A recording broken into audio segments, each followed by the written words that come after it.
चलो इसको जो है ध्यान से समझना है हम लोग को, इसको हम लोग को ध्यान से समझना है। क्वेश्चन क्या है कि पहाड़ पर या ऊंचे स्थान पर खाना जो है देर से पकता है, खाना देर से पकता है क्यों? या खाना बनाने में परेशानी होता है। मान लो पिकनिक बनाने के लिए चल गए हैं पहाड़ के ऊपर, एगो छोटा वाला सिलेंडर ले लिए हैं और चावल ले लिए हैं, अब मान लो और भी ले लिए हैं, सब्जी सब ले लिए हैं, मान लो पिकनिक बनाने के लिए चल गए पहाड़ पे। और वहां पर क्या हुआ ना कि अब गैस सिलेंडर मान लो चावल चढ़ा दिए डेगची में या भगोना में या खुला हुआ बर्तन में। कैसा बर्तन में? खुला हुआ बर्तन, जैसे ढक्कन खुला हुआ रहता है। तो भगोना में मान लो, डेगची मान लो, अब वहां तो चढ़ा दिया, वहां चढ़ा दिया, पता चला कि 2 घंटा से गैस पे चढ़ रहे हैं, गैस ऑने है और चावल पकवे नहीं किया, चावल कच्चे का कच्चे है। तो वहां पर जो है पता चला कि कुछ देर के बाद गैस खत्म हो गया, गैस भी खत्म हो गया। अब 2 घंटा 3 घंटा तक चलेगा तो गैस नहीं खत्म हो जाएगा? तो गैस खत्म हो गया, चावल कच्चे है। जबकि चावल जो है यहाँ घर में हम लोग का मान लो 15 मिनट या 20 मिनट या आधा घंटा बन जाता है, लेकिन वहां 2 घंटा तक गैस ऑने है और फिर भी चावल कच्चे है। तो वहां ऐसा काहे होता है कि खाना लेट से काहे पकता है वहां पे, और जो है वो परेशानी काहे होता है? तो यहाँ पर समझना हम लोग को। तो इसका 2 कारण है। कितना कारण है? 2। ऐसा जो घटना होता है ना, तो इसके लिए 2 कारण है। तो कौन कौन सा कारण है? तो पहला कारण है हम लोग का, पहला कारण है एटमॉस्फेरिक प्रेशर। पहला क्या कारण है? एटमॉस्फेरिक प्रेशर या वायुमंडलीय दाब।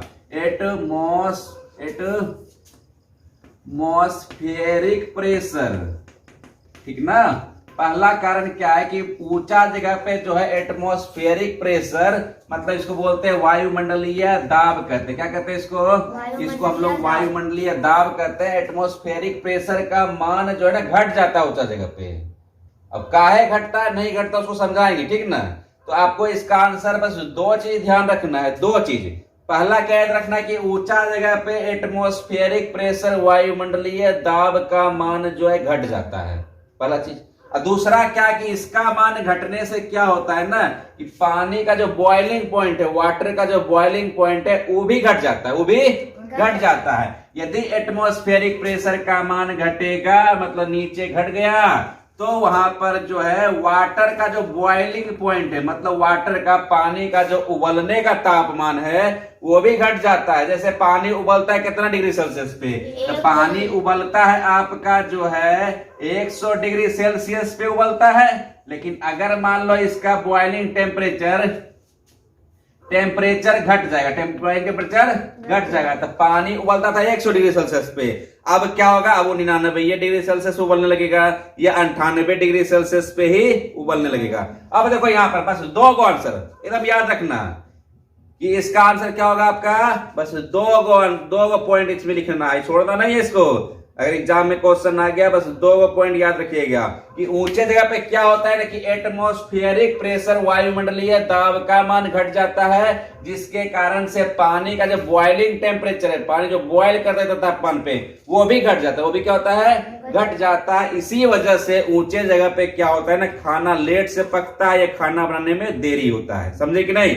अब इसको समझना, बस ये 2 आंसर है। आंसर जब भी लिखना हो रहेगा तो बस यही 2 लिखना है। आपको क्या बताना है? आपको मेन पॉइंट यही 2 मेन पॉइंट है। पहला क्या बताना है कि वायुमंडलीय दाब का मान ऊंचे जगह पे क्या होता है? घट जाता है, जिससे कि पानी का जो बॉइलिंग टेम्परेचर जो है, पानी जितना तापमान पे उबलता है, इसको क्वथनांक तापमान ही बोलते हैं, क्वथनांक बिंदु ही बोलते हैं इसको हिंदी में। तो पानी जितना तापमान में उबलता है तो वो भी क्या होता है? घट जाता है। इसी वजह से क्या होता है? खाना आपका लेट से पकता है। समझे कि यही 2 इसका कारण है, 2 कारण।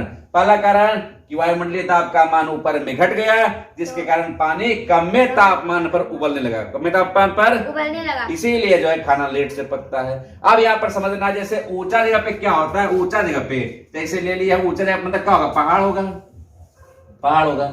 अब ये पहला चीज आपको समझना है कि एटमॉस्फेरिक, ऊंचा जगह पे जाने से एटमॉस्फेरिक प्रेशर वायुमंडलीय दाब का मान घट कैसे गया। तो इसके लिए समझना पड़ेगा कि वायुमंडलीय दाब होता क्या है आखिर। तो वायुमंडलीय दाब क्या होता है ना, जैसे अगर मान लो आपको जो है, जैसे 2 बैलून लिए, एक बैलून में आपका हवा भर दिए, एक बैलून में हवा नहीं भरे, और दोनों बैलून को मान लो तराजू पे रखेंगे, तो कौन सा बैलून भारी लगेगा? तो जिस बैलून में आपका ज्यादा, मतलब जिस बैलून में हवा भरा वो बैलून भारी लगेगा, और जिस बैलून में हवा नहीं भरे वो हल्का रहेगा। इससे क्या सीखने के लिए मिलता है? इससे सीखने के लिए मिलता है कि हवा में क्या है? भार है। हवा में क्या है? भार है। हवा में भार है, हवा में वेट होता है, भार होता है। तब जरा सोचिए कि जैसे हम लोग, जैसे ये पृथ्वी है, ये पृथ्वी हम लोग का धरती माता, हम लोग कहाँ रहते हैं? तो पृथ्वी धरती माता पे रहते हैं हम लोग। तो अब हम लोग जानते हैं, हम लोग पृथ्वी पर, हम लोग का घर, मकान, पेड़ पौधा कहाँ है? सब जो है स्कूल, रोड, सड़क कहाँ है? सब पृथ्वी पर है। और हम लोग जानते हैं पृथ्वी के चारों ओर वायुमंडल है। पृथ्वी के चारों ओर क्या है? वायुमंडल। तो पृथ्वी के सतह से लगभग 1200 किलोमीटर या 1100 किलोमीटर तक वायुमंडल फैला हुआ है। वायुमंडल मतलब क्या हुआ? हवा है। क्या है? हवा। इसके ऊपर जाएंगे, वायुमंडल के ऊपर जाएंगे तो अंतरिक्ष पहुंच गए। अंतरिक्ष में तो कुछ भी नहीं, हवा भी नहीं है। तो पृथ्वी के सतह से 1200 या 1100 किलोमीटर लगभग तक जो है वायुमंडल है, मतलब हवा है। इसके बाहर आपका अंतरिक्ष है, कुछ भी नहीं है। अब देखिए यहाँ पे, अब देखिए जैसे ये हवा है, तो ये हवा का भार कहाँ लगेगा? नीचे की ओर। हवा का भार कहाँ लगेगा? नीचे की ओर। जरा तुम देखो, अगर तुम मान लो पृथ्वी पर खड़े हो तो तुम्हारे सिर के ऊपर क्या है? हवा है कि नहीं? हवा है। अरे इतना से तुम मान लो, देखो ये बकलोल जैसा है खड़ा है, देखो क्या एक माथा के ऊपर क्या है? कुछ नहीं तो क्या है? हवा। मान लो ऊपर देखो, ऊपर क्या कुछ दिखाई पड़ता है? नहीं दिखाई पड़ता, लेकिन हवा तो है। अरे है कि नहीं है? हवा दिखाई नहीं पड़ता है। मान लो आग जलाएगा, धुआं निकले कि नहीं? धुआं निकलता है। और धुआं दिखाई पड़ता है कि नहीं? और उससे हवा होता है। उससे क्या होता है? हवा। इसके सिर के ऊपर कुछ नहीं है, लेकिन हवा तो है। मतलब हवा का दिखाई नहीं पड़ता हवा, लेकिन इसके सिर के ऊपर तो हवा है। हवा में क्या होता है? भार। हवा में क्या होता है? तो ये भार कहाँ लग रहा है? इसके सिर पे लग रहा है। अरे लग रहा है कि नहीं लग रहा है? इसके माथा के ऊपर क्या है? कुछ नहीं तो हवा है। हवा है। हवा दिखाई नहीं पड़ता रे बुआ, लेकिन माथा के ऊपर क्या है? हवा है। क्या है? हवा है। और हवा में क्या होता है? भार। हवा में क्या होता है? हवा में जो है भार होता है। हवा में भार होता है। अगर मान लो रे बच्चा, तुमको अगर मान लो वो तुम्हारा माथा पे एगो सीमेंट का बोरा रख देगा, तो क्या होगा? सीमेंट का बोरा कितना किलो का होता है? 50 केजी का होता है। मान लो तेरा 50 केजी माथा पे देता, उठ पाएगा? दबले रहेगा, इसी दब जाएगा, उठ ही नहीं पाएगा। एक और बोरा देता और दब जाएगा। तो यहाँ भार के कारण क्या लग रहा है? भार के कारण तुम्हारे माथा पे दबाव लग रहा है। क्या लग रहा है? दबाव। मतलब दाब लग रहा है, प्रेशर लग रहा है। थोड़ा दबा दिया हाथ से, क्या किया रे? सीमेंट का बोरा दबा गया, उसको दाब बोलते हैं। क्या बोलते हैं? प्रेशर। क्या बोलते हैं उसको? प्रेशर, दाब करते हैं। उसी तरह से मान लो तेरा माथा सीमेंट का बोरा नहीं रखा हुआ है, लेकिन माथा के ऊपर हवा तो है। हवा में क्या होता है? भार। हवा में क्या होता है?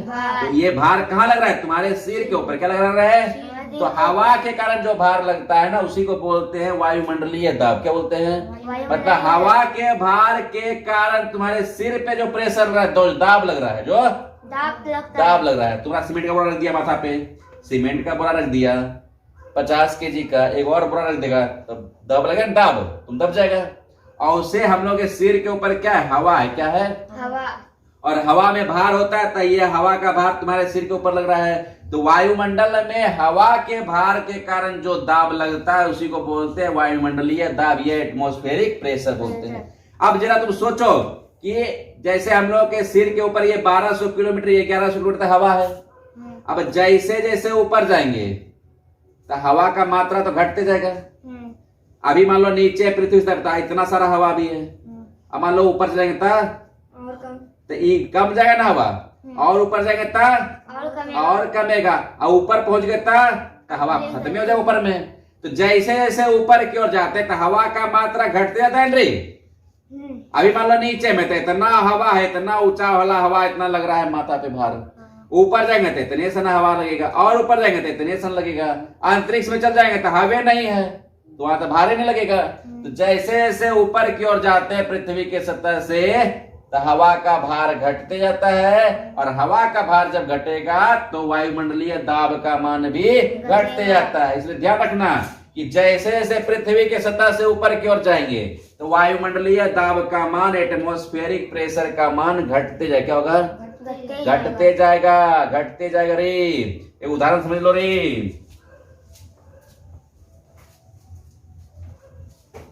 जैसे मान लो समझो इसको, मान लो माथा पर रखा हुआ इतना, तो ज्यादा लग रहा है भार। भार क्या लग रहा है? भार ज्यादा लग रहा है। अब मान लो इसको कम करते जाएंगे तब भार कम लगेगा, और घटा देंगे, हवा घट गया ऊपर में तब और तब कम जाएगा। तो ज्यादा यदि हवा रहेगा तब दाब ज्यादा लगेगा।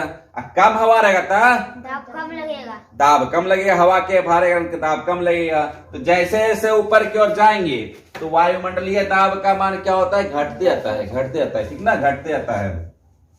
तो ये तो समझ में आ गया पक्का फिक्स कि ऊंचा जगह पे या पहाड़ पे क्या होगा, वायुमंडलीय दाब का मान घट जाएगा, घट जाएगा। ये तो समझ में आ गया। अब आपको यह समझना है कि यदि दाब का मान घटता है तो तापमान का भी मान घटता है। ये आपको ध्यान रखना है, ये आपको ध्यान रखना है कि यदि दाब का मान, प्रेशर का मान घटेगा रे बउआ, तो तापमान का मान, टेम्परेचर का मान भी क्या होता है, घटता है। क्या होता है, घटता है। काहे एगो समीकरण पढ़ना है हम लोग को आगे, पीवी बराबर NRT। P से प्रेशर दाब होता है और T से तापमान टेम्परेचर होता है। यदि दाब का मान अधिक होगा तो तापमान का मान भी अधिक होगा, यदि दाब का मान कम होगा तो तापमान का मान भी कम होगा। ये हम लोग को ध्यान रखना है।